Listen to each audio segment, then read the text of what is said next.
속보입니다. 정부가 새출발기금 대상자 확대 및 지원 확대를 발표했습니다. 주요 내용은 저소득, 취약계층은 90%까지 원금 탕감을 해줍니다. 남은 대출도요, 거치기간, 상환기간 더 길게 연장해 주는데요. 무엇보다 이미 받고 있는 분들에게도 자동으로 소급 적용이 된다는 것이 정말 놀랍습니다. 정말 어려운 분들은요, 혼자 힘들어하지 마시고 꼭 오늘 정보 보시고요. 또한 여러분 주위에 대출로 힘들어하는 소상공인이 있다면 알려주십시오. 10분 안으로 새출발기금이 무엇이고 이번에 새롭게 추가된 지원 내용을 말씀드리겠습니다. 정보가 곧 돈입니다. 돈이 되는 정보 여의도 정보맨 지금 바로 시작합니다. 자, 바로 들어갑니다. 여러분, KBS, 다른 언론사도 마찬가지고 7시간 전에 오늘입니다. 이런 기사가 나옵니다. 저소득, 연체, 원금 최대 90% 감면, 새출발 기금 확대, 이렇게 나오고 있습니다. 다른 기사도 마찬가지죠. 자, 이게 무슨 내용일까요? 공문을 같이 보겠습니다. 자, 오늘 공문입니다. 보시면은 9월 18일 되어 있습니다. 오늘 나왔고요. 무슨 얘기냐? 금융위원회에서 새출발기금이 소상공인 자영업자를 더 많이, 더 빨리, 더 쉽게 지원합니다. 이렇게 되어 있습니다. 그래서 공문 내용이 굉장히 긴데요. 핵심만 말씀드릴게요.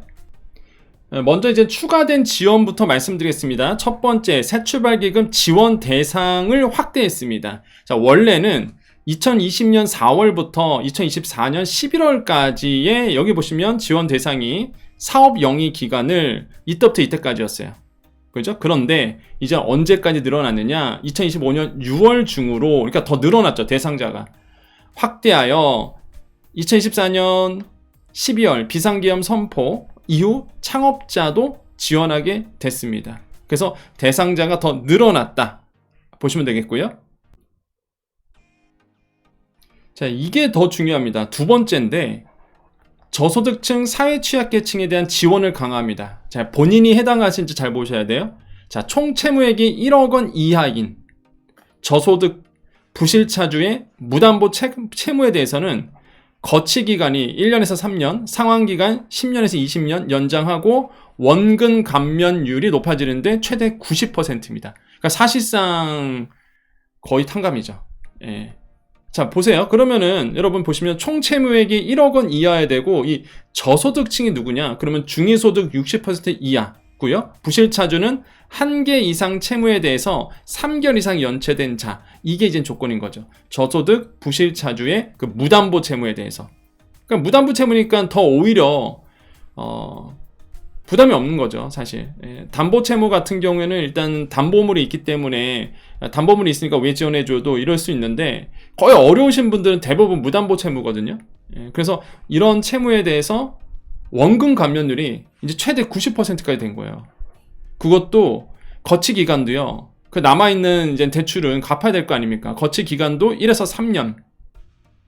그리고 상환 기간도 최대 10년인데 20년까지 늘어납니다. 그러니까 거의 조그맣게 아주 조금씩 갚아 나가라는 거죠. 근데 사실상 제가 봤을 때는 거의 부담이 없죠. 그렇게 되면 어차피 총 채무액이 1억 원 이하니까.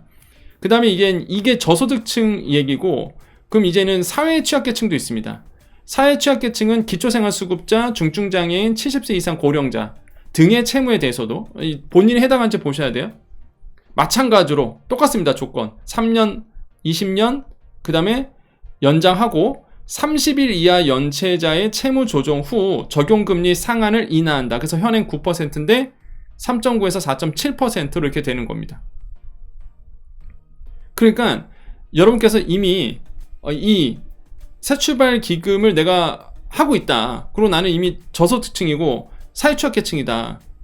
그러면 이번에 바뀐 거거든요. 이번에 이제 정부가 발표한 건데, 그러면 나는 해당되느냐? 이런 질문을 많이 주실 거예요. 나는 이미 새출발 기금을 하고 있는데 이번에 발표가 됐잖아요. 그럼 나는 해당되느냐? 놀라운 게 공문에 이런 내용이 나옵니다. 저소득층, 사회취약계층에 대한 지원은 이미 새출발기금 제도를 이용하고 있는 차주에게도 소급 적용되며, 소급 적용은 손실보상 소급 적용해서 이런 소급 적용해주지, 그죠? 물론 이것도 해줘야 되겠지만, 아무튼 소급 적용되며 돼 있습니다. 소급 적용되며 새출발기금에서 순차적으로 안내할 예정이다. 무슨 얘기야? 난 이미 하고 있어. 그럼 나는 저 조건에 부합이 돼. 그럼 뭐예요? 소급 적용되는 거예요. 원금 탕감이 더 많아지는 겁니다. 기간도, 상환 기간도 2배로 늘어나는 거예요. 그럼 부담이 확 줄어들죠. 원금에 대한 부담이 확 줄어들어요. 남아있는 것도. 그래서 새출발기금에서 그런 분들에게 순차적으로 안내를 한다고 합니다. 그러니까 기다리시면 안내 오겠죠. 아니면 못 기다리시면 전화 한번 해보는 거죠. 그래서 요거 아까 말씀드렸죠. 저소득층 부실차주 무담보 채무 1억 원 이하 이거에 대해서 뭐다? 아까 말씀드린 것처럼 최대 90% 되고, 그 다음에 사회 취약계층 채무에 대해서도 여기에 해당하신 분들 꽤 있어요. 자, 이런 분들도 실제적으로 어떻게 된다? 30일 이하 연체자 적용금리 상한이 9%인데 낮아진다는 거죠. 이게 핵심입니다. 제가 봤을 땐 이게 정말 핵심인 것 같아요. 예, 이 저소득층에 대한 정말 원금 탕감 부분. 예. 그 다음에 이제 세 번째가 중개형 채무 조정의 이자 부담을 완화한다. 이게 약간 말이 어려운데, 이게 중개형 채무 조정이 뭐냐면 신용회복위원회를 통해서 들어가신 분들이 있습니다. 그죠? 이게 부실 차주가 있고 부실 우려 차주가 있어요. 새출발 기금이. 부실 우려 차주가 이제는 신용회복위원회를 통해서 들어가는 거죠. 신용회복위원회를 통한 3개월 미만 연체자 및 담보채무에 대한 채무 조정인데, 여기에 대해서 이자 부담을 완화한다고 합니다. 이것도 이제는 여러분께 정말로 큰 부담이 확 줄어드는 거죠.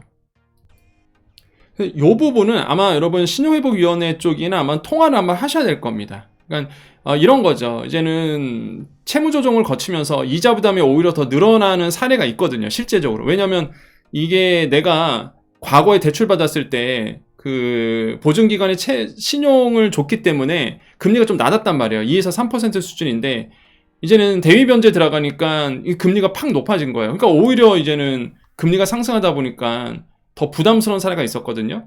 그런데 이거에 이제 조건이 이제 어떻게 바뀌냐, 개선이 채무조정 전, 후 이렇게 나눠지는데 채무조정 후의 약정 이자로 이제 바꾸겠다. 그래서 결국에는 뭐 어려운 얘기지만 이자 부담이 내려가는 효과가 있습니다.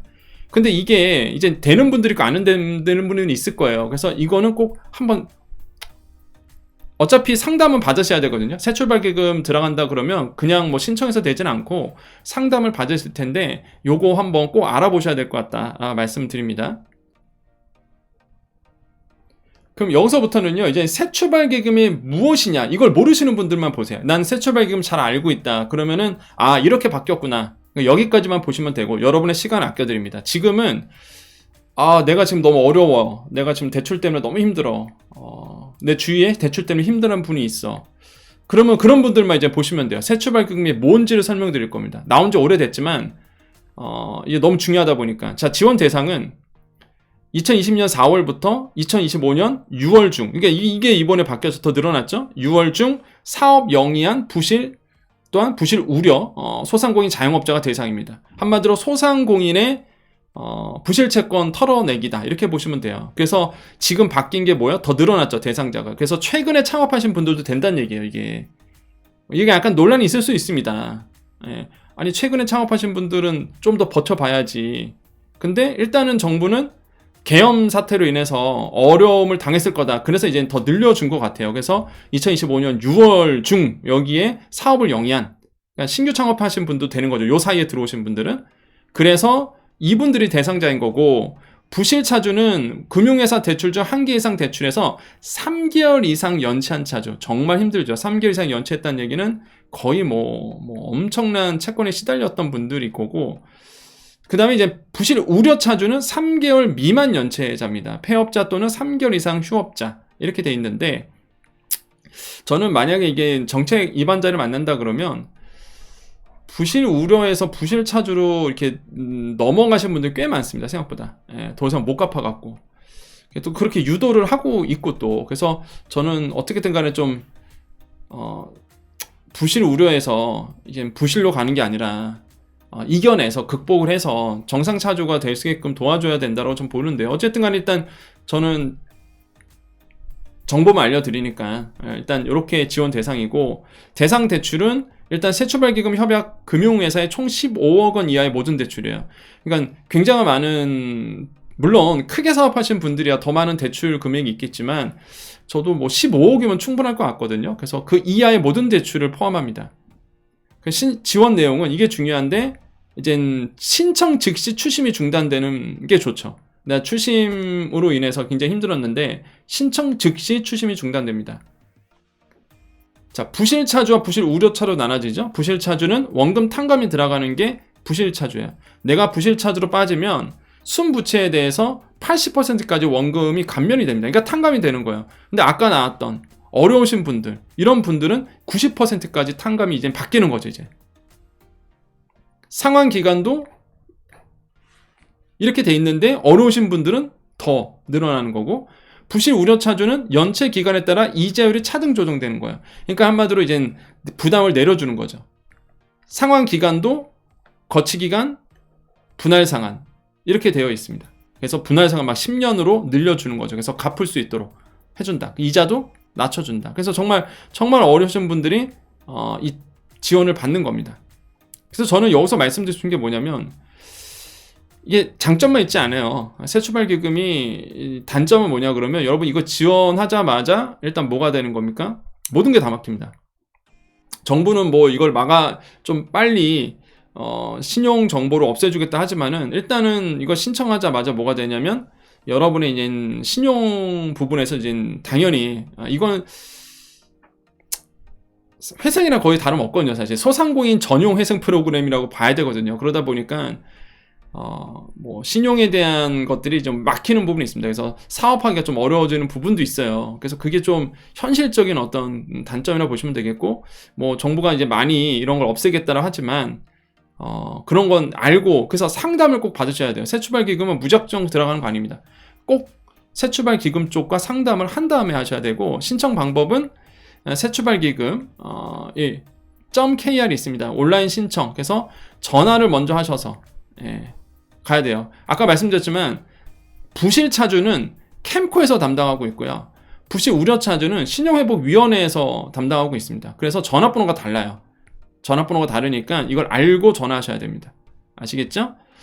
그래서 추가 혜택은 뭐 취창업 프로그램 이수한다, 그 원금 추가 감면한다, 이런 것도 있고요. 그 다음에 뭐 이거 나오죠. 여기 나오죠. 채무 조정 약정 후 1년간 성실 상환시. 이게 이제 중요한 거죠. 내가 채무 조정 약정했어요. 그 다음에 1년간 내가 성실하게 원금 뭐 털고, 아니면은 뭐 부실 우려 차주로 간다 그러면 갚아 나갈 거 아닙니까?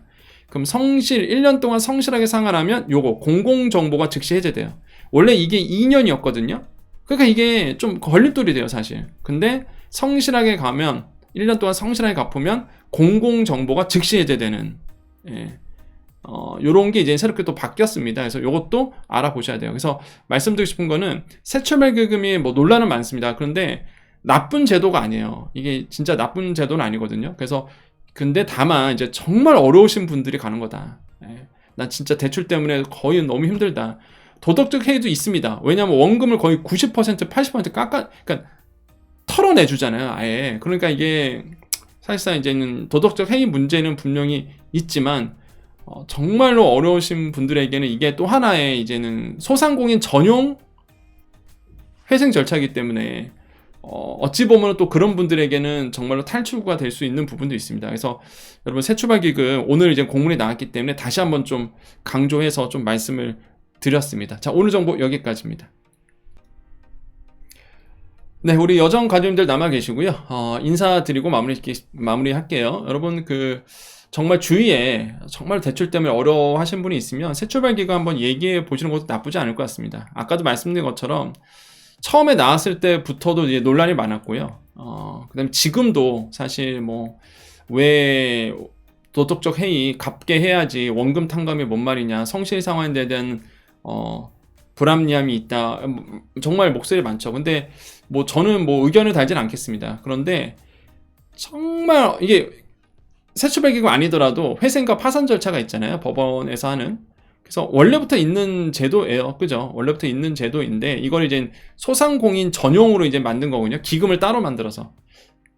이번에 또 추경에서 예산 확보가 또 됐습니다. 그래서 더 이제 늘려준 거거든요, 사실. 그래서 그런 분들에게는 이제 도움이 확실하게 돼요. 그래서 저는 좀 말씀드리고 싶은 게, 혼자서 지금 끙끙 앓지 마시고, 정부가 지원하고자 하는 게 있으면 적극적으로 알아보셔서 그냥 지원 받으시는 것도 좋은 방법 중에 하나지 않을까, 저는 뭐 그렇게 생각하고 있습니다. 이게 없는 제도면 뭐 이런 거 해야 됩니다라고 말씀 못 드리겠지만, 이미 뭐 새출발기금이 있는 제도다 보니 그래서 이제 여러분께 이 정보를 드리는 거다. 이렇게 이해하시면 될 것 같아요. 그래서 한 분이라도 제가 바라는 건 그겁니다. 한 분이라도 지금 어려운 상태에서 좀 벗어나셨으면 좋겠다. 예. 그 고통은 말로 이루지 못한다라는 얘기를 정말 저는 많이 들었거든요. 그래서 여러분 꼭 도움 받으셨으면 좋겠다 이런 생각을 해봅니다. 예. 그래서 여러분의 의견 또 많이 남겨주시고요. 그래야지만 또 새출발 기금이 또 좋은 방향으로, 그죠? 더 좋은 정책이 또 의견 듣고 나서 또 좋은 정책이 나올 수 있으니까 여러분 의견 많이 또 주십시오. 오늘 나왔던 중요한 정보 알려드렸습니다. 자, 인사드리겠습니다. 오늘도 내일도 우리에게 좋은 일이 일어납니다. 오늘도 내일도 우리에게요 좋은 일이 일어납니다. 오늘도 내일도 우리에게요 좋은 일이 일어납니다. 여기까지 여의도 정보맨 여정이었습니다. 감사합니다.